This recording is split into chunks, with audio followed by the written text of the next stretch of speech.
artificial intelligence, machine learning, location, drones, robotics, satellite remote sensing, telemetry, Internet of Things, geospatial AI, GeoAI, GeoAI, GeoAI. GeoAI. The future is GeoAI. The future of AI is Geo. At least on the planet Earth it is.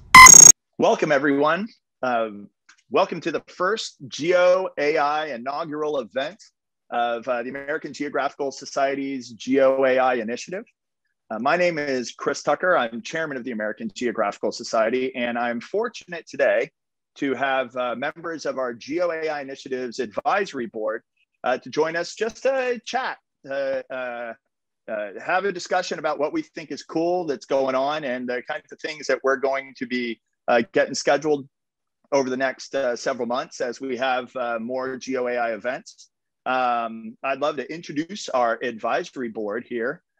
There's me. I'm Dr. Chris Tucker, chairman of the American Geographical Society, but that's enough about me. And here's our advisory board. And we have three of our four, because at the last minute, our fourth had to cancel, but I'll start with Miss Anne Miglares, who was the founder of the Radiant Earth Foundation, still on the board. She's moved on to even more cool, exciting tech things. She's an exciting, wonderful person who, when did I meet you, Anne? When you chaired the National Geospatial Advisory Council 15 years ago? We met before that. Oh, we did. Yeah. We did. Oh, wow. And so far back, my memory bank doesn't go back that far anymore. There you go. Well, you're lucky if you can get to live part of your life with Anne, and I have. I'm going to go over to Mr. Abe Usher. He's the co-CEO at Black Cape.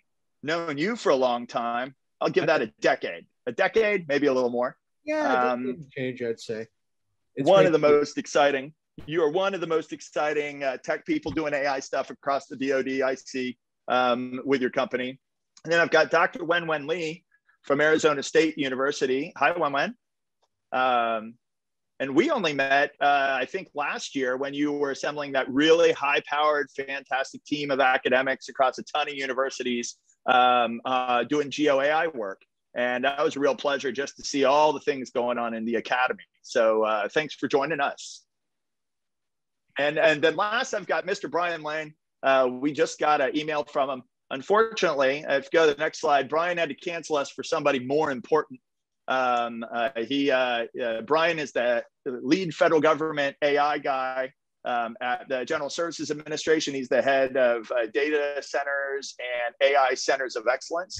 And Lieutenant General Gruen, who's the head of the Joint AI Center at the Pentagon, told Brian he had to be there instead of here with us. But the trade is Brian says he's going to let us have Lieutenant General Gruen as a guest on the show. So let's just keep on going and see if we can have some fun with ourselves. Hey, do you guys, anybody want to say anything at the beginning? I mean, you know, Abe, do you want to explain how you're so good looking? Could you give us something like that? Clean living. Or anything else. Clean living and lots of water drinking. Also, for the mathletes out there, shout out to everybody into math. I've got three passions in life: people, data, and beverages. We're not going to talk about the beverages on the show, but I'm going to come back to people and data a little bit later when we get into some of the Q&A. Oh, I love it. I love it. Anybody else? Anybody else have anything they want to throw out? No, it's great to be here with you, Chris. Thanks for having us. Thanks for joining. This is great. This is great. Well, so I prepared some questions, mostly because I'm curious about my advisory board members and all the goodness. They've already kind of filled my inbox with ideas of what we're going to do on this series of podcasts, or what do we call these days? Online content modules. But I have some questions I'd love to get out there just to keep learning from my friends and maybe give the community an idea of the kinds of things that we think we'll be covering over the coming months and hopefully years. So I'm going to let anybody pick this up. And I'm going to start with, who is your GeoAI hero? If you had a hero to pick, who would it be? Well, do we have to pick just one? No. Oh, come on. I'm all about filling up my inbox with good ideas. If you got more than one hero, I love you, Anne. Go for it. I do. So, I think I'd like to start with the obvious. And those are some of the people that we know. And I have a tie for first place between Dr. Subhahandra Boudou's at Oak Ridge National Labs. He's been a remote sensing scientist for 30 plus years.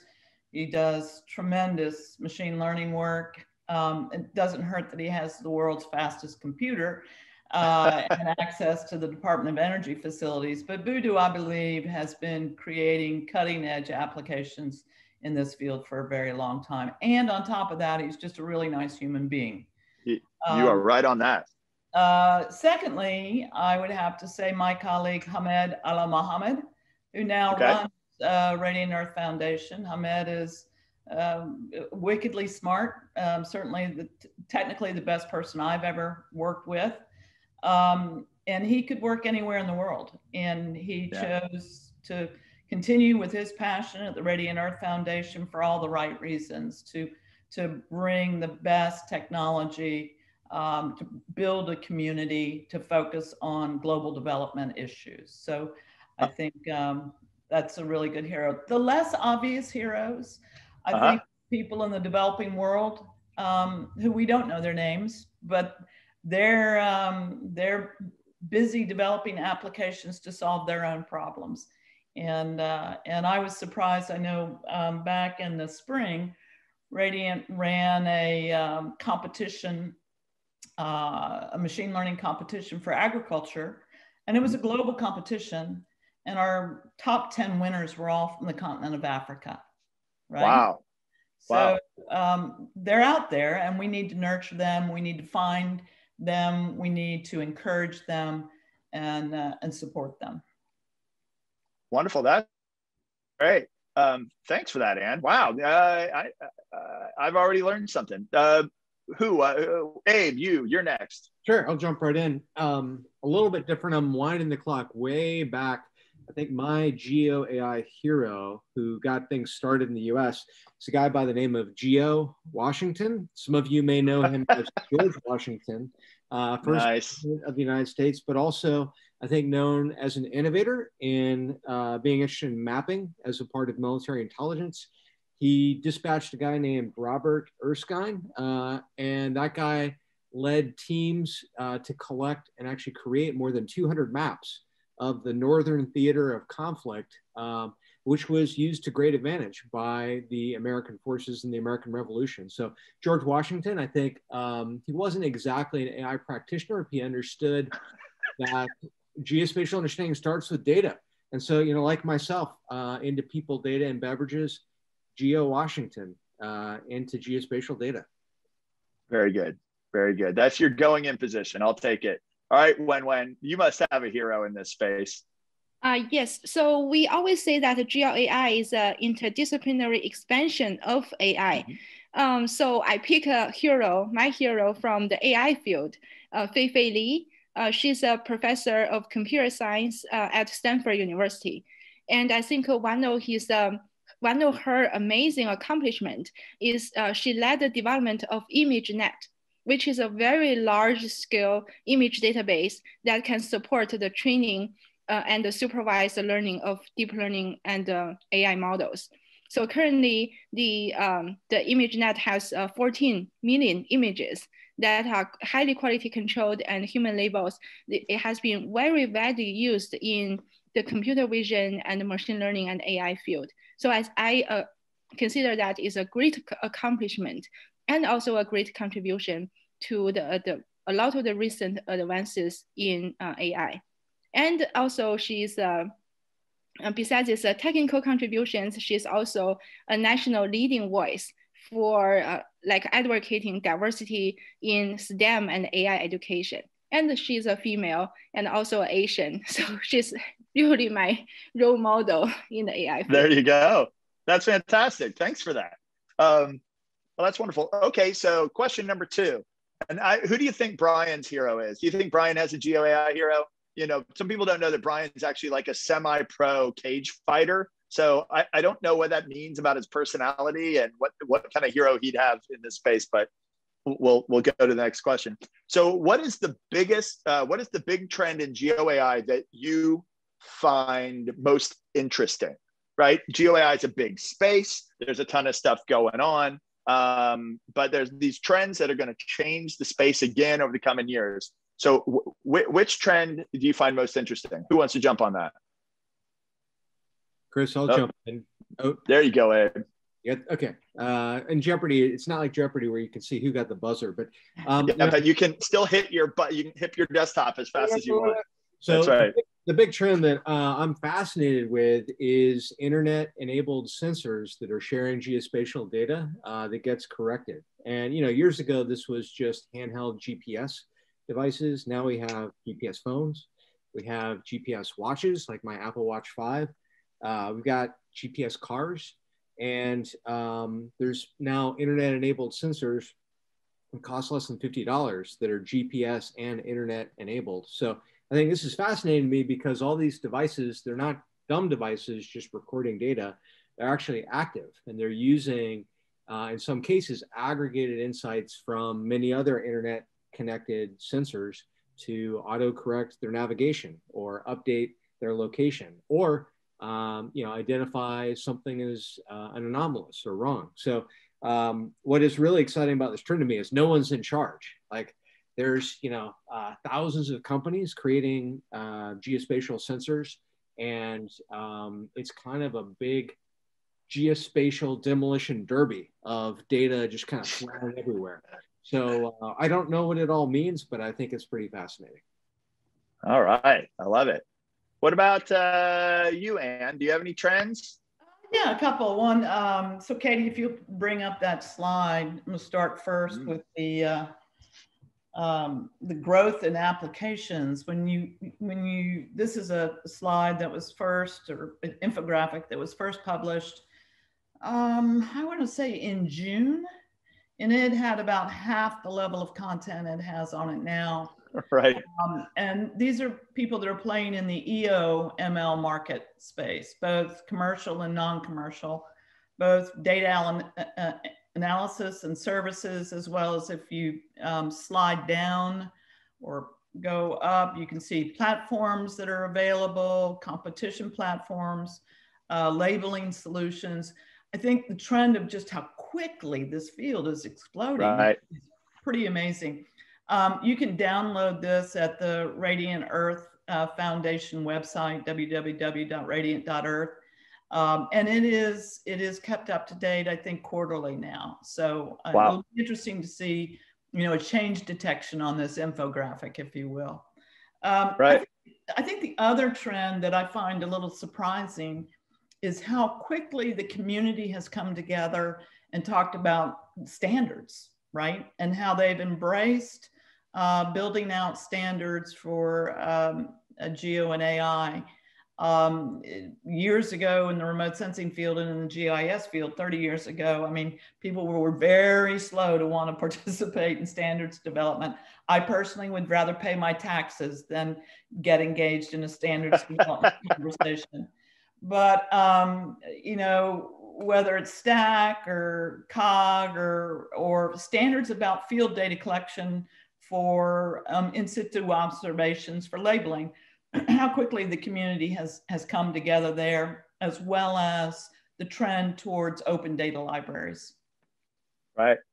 Oh, those are great. Those are great. Wen, how about you? What big trends in GeoAI do you find most interesting? Yes, so we call it a geo, right? I think there are two aspects of meanings. So one is we can leverage some of the most important spatial principles and spatial theory into the AI model design to make the AI model more powerful in solving general problems and the spatial problems in particular. So like we all know that Tobler's first law of geography that states the spatial autocorrelation, and the second law of geography states the spatial heterogeneity underlying a lot of the geospatial processes. And how can we better integrate these principles with this AI model design? We are already seeing some of the papers coming out in terms of combining these two domains. So I think in 2021, we will be seeing a lot more work in this field of combining, in-depth combining of the field. And the other thing is we call it the geo. I'm thinking that we should hopefully see a lot of in-depth integration and the application of AI across the geospatial domains. So let's not set the bound, right? So across earth and environmental science and social science, we will be seeing a lot of these applications. I feel these are very interesting trend. That's great. That's good. Well, Wenwen, I may just stick with you because my next question, I think you just answered with one. Give me one prediction you have for GeoAI for 2021. Like, you know, if you look into your crystal ball and there's something that's going to be on the, I don't know, cover of a magazine or something about GeoAI, and maybe it's not 2021, maybe you only think in 5-year increments and it's 2026 or something. But what's one prediction you've got? Yes, well, it's not a prediction. It's something that my group has been doing, which I think is very exciting and timing. So what my application in terms of GeoAI is to applying that to for the landform detections, like detecting the natural features. For instance, iceberg tongue, sand dunes, basins, valleys, and etc. on the Earth's surface. So that will help us to gain enhance the spatial knowledge about our living planet. So this is one trend. And the other thing is, with my team, we are developing a comprehensive Mars creator database. So with the Mars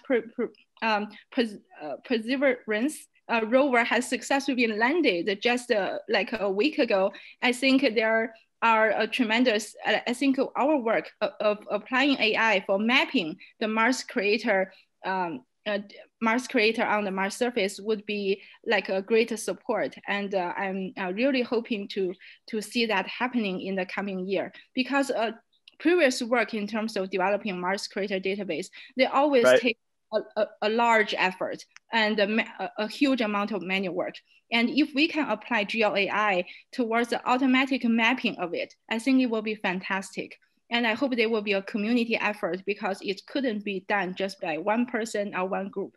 And the third thing that is, I always have an intrinsic interest in doing research in the Arctic. So I'm now collaborating with the Arctic permafrost scientist to perform an automatic mapping of the Pan-Arctic permafrost thaw.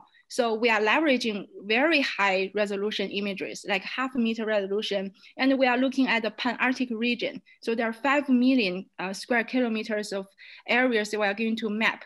And this will help us to understand how the Arctic is suffering from the global climate change. So I think those are really exciting topics that I hope, like I will join the community to work together to solve it. That sounds like a couple episodes right there for us. I don't know. But okay, this is one question though. Is it GeoAI if it's done on Mars, or like, is it Mars AI, or is it Mars GeoAI? Anybody? I don't, okay, fine. Oh yeah. It's Chris, I think Mars Crater Database is definitely a legit GeoAI. It sounds a little bit Earth-centric. That's kind of a narrow view if you just want to say Geo is Earth. I'm fair enough. I think Geo applied in space, that's still a location. And yeah, so I'm all for the expanded definition of GeoAI. Well, I love it. So what's your prediction, Abe? I want to hear your prediction of something that's going to happen in 2021. Wenwen kind of cheated because she knows it's going to happen. Her prediction's 100% right because she's the one doing it. But that's legit. She didn't, that's okay. For those of us into precision and accuracy, I'd say a perfect prediction. That's pretty hard to beat. There you go. At the risk of coming out and sounding a little bit like Jim Cramer on Mad Money, my prediction for GeoAI is that in 2022, GeoAI is bigger than Bitcoin. And what I mean by that is in 2017, 2018, we had this tremendous hype about cryptocurrency and distributed ledger technology, which I think is an interesting field. But now that we have so many internet connected sensors, in particular cell phones, there's just a huge amount of geospatial data, and tech companies, I think, are really doing interesting, innovative things. A couple of specific examples. In public health, there are frequent updates now about the information about COVID-19 spread and the current situation at a very precise, granular geospatial level. Netflix and Amazon Prime, for those of you who are watching TV these days, I think certainly use location indicators in the recommendation engines that they use, which is not really GeoAI for a national security purpose, but having a better list of things to watch on TV, I think still reasonably important. And then finally, you know, for companies like mine, Black Cape, we do a lot of work creating mission applications to support national security customers. I think by 2022, there will be enough comfort and adoption in geospatial AI that we won't have any major national security decisions made without augmenting the human decision-making with GeoAI. So I'm going to stick by my prediction, GeoAI bigger than Bitcoin in 2022. I love it. Anne, how about you? What's your prediction? Well, I'm gonna run my prediction in with another question you forwarded to us, which is a hard problem, right? Go for it. So what's a really hard problem? Feeding the world is a really hard problem.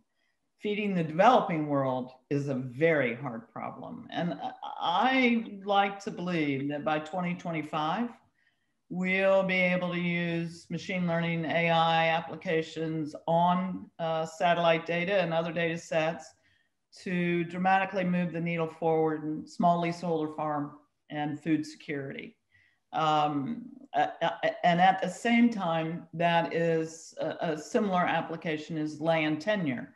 You know, so many people in the world still don't have title to their land, even if they've lived there for generations. And the merger and the attention that's being given to agricultural applications in the small leaseholder arena, I think we're going to see a lot of investment and a lot of opportunity for real results. There's some episodes right there. No, I'm with you on that. Well, I appreciate you jumping into the hard problems to tackle. Is that the hard problem you want to tackle before you die, or do you have another one of those? No, I think that's it. Feeding the world. You're going to hang your hat on that one? Fine. Yeah. Okay. What hard problem would you like to tackle with GeoAI before you die? You know, this question itself is a hard problem to answer.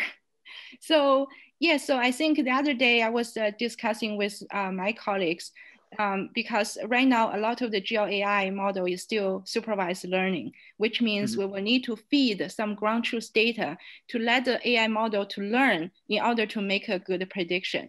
So that's why I said Fei Fei Li is my hero, because she's working on a super large effort collecting of this human annotated data for the AI model to learn. In geo field, we have less of this data set available.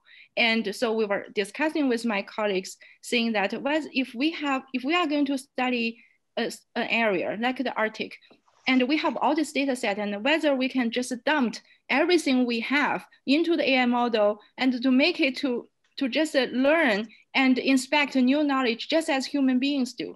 I said, this is fantastic. If we can solve that problem, that will be great. This is certainly unsupervised learning and proactive learning, active learning by the AI model itself.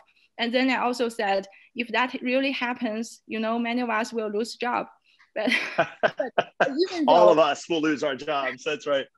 I mean, even though that happens, I think I will still love to work towards that direction because we have so much data that we want to analyze and so many new things that we want to make discoveries about. So that is the one thing that I really want to see it happen. So yeah, so even if I lost my job, because by then I think I probably will not be needed. So I can happily at that time. Yeah, and the question is, what do you hope to tackle before you're dead? So you'll be dead soon after, and it'll all be fine. So, okay, Abe, what about you? What hard problems do you hope to tackle with GeoAI before you die, before you get buried 6 feet under, pushing up the tulips? Great. Well, there's some great ideas there from Anne and Win-Win. I mean, in particular, I mentioned people, data, and beverages before. Feed the world and helping people globally. I think that one sounds super important. If Anne's already got that one covered, though, She does. Yeah, okay. Increase safety of cars and planes and other things that move by having additional open data that can be used for safety. So, a little bit personal on my side. I had one of my parents more than 10 years ago pass away in a car accident that sorry. could have been avoided if we had better navigation systems inherent in all of our cars. And so a lot of people right now are fascinated with Tesla, which I think has some interesting technology, but more than the cars, I think Tesla is fascinating to me in that they're collecting data about all of these Tesla cars that are driving. So to me, Tesla is a data company, which also happens to sell cars. But you know, some of the data that they have, that's a competitive advantage, certainly for Tesla. So I'm hopeful that we can find ways to create incentives for AI researchers like Winwin and geospatial leaders like Anne and Chris, sometimes Abe, you know, to collaborate using data so that we can make navigation safer for humans. So I think if we can figure out how to feed the world, you know, it's not quite as important, but we also, it looks like we're going to have cars in our future for a long time. And I think GeoAI has the promise of being able to make cars much, much safer. And then flying cars. So yes, coming soon. Excellent. Okay. Not my last question, but coming to the end. So if you had one wish for the field of GeoAI, what would it be? Like you could snap your fingers, you're a genie just out of the bottle. Oh, wait a minute. That's not how it works. You're the person with the genie and he comes out of the bottle and you snap your fingers and you could get your wish. What would it be? Forget about time, forget about money, forget about space, power, anything. Anne. My one wish would be that we do as much good for those of us who are less fortunate as we do for those of us that are very fortunate. There you go. That was poetry, I think. Was that an actual haiku? That was so poetic. That's why I love Anne. Wen, if you had one wish for the field of GeoAI, what would it be? Yes, I think GeoAI is still an emerging field. I really hope it can develop as a central role in terms of earth and environmental science research and education. Because just the other day, I read a quote that geography is a mother of all sciences. I think geospatial technology has been leveraged to support a lot of the sciences, but I think we should take this opportunity to let geospatial science and technology to lead some of the transformational research and discovery. So I think we I hope we can like do a much better job, as we already done a fantastic job, but I hope our impact would be much larger. And I also hope that there will be more people to join the GeoAI community to contribute to its advancement, because only with these young people and the next generation join us, we can push this field forward. So that's my wish. Excellent.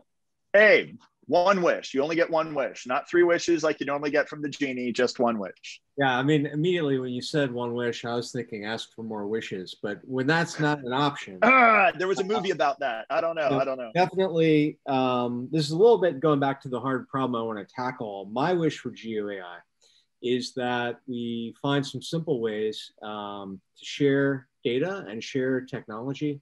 You know, a specific example that's related, almost exactly 13 years ago, there was this minor website, not really known by anybody in the world, called github.com that came online. And for those of you who are not familiar with GitHub, it's a collaborative environment that lets people post computer source code of programs they have and share it with their friends. And it makes it really simple for people to take other people's code and add to it in a collaborative, distributed way. I think, you know, the rest is history. Since February 2008, so we've had 13 years now of incredible innovation in software development, in particular geospatial development. I think also strongly impacted by GitHub. And the real catalyst for, you know, the world evolving so rapidly in software, I think in a positive way, was in large part github.com. But you know, something we don't have yet is an analog for geospatial data. Right now, it's in a bunch of places. And if you know the right people to ask, you ask Anne and Win-Win and Chris, they can point you in a couple of directions. But I think if the federal government or some consortium of companies focused on GeoAI created a repository of common data that people could use, that would be a major catalyst for us being able to do good and help others who would be the beneficiaries of GeoAI. I love it. You guys have like really nice, warm human hearts. I can imagine me asking this question of some other people and getting some really scary answers. And it's just, I'm glad I picked you guys. And of course, Brian's not here. And again, he is like a semi-pro cage fighter sometimes. So I just don't know what to come out of his mouth. But I'll kind of end this with thank you. Thanks so much for coming on. But I'll just want to go down the line with who do you hope to convince to come on to the GeoAI, let's call it the GeoAI show, because there's some fascinating people. Brian's going to go get us Lieutenant General Grun because, he's not here, so we're allowed to assign him tasks, and that's going to be amazing.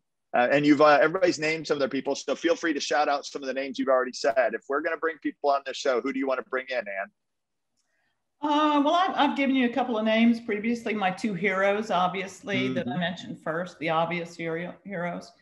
But I think the community has some new geo actors in it, and I think it would be good to hear from them. And they're also funders.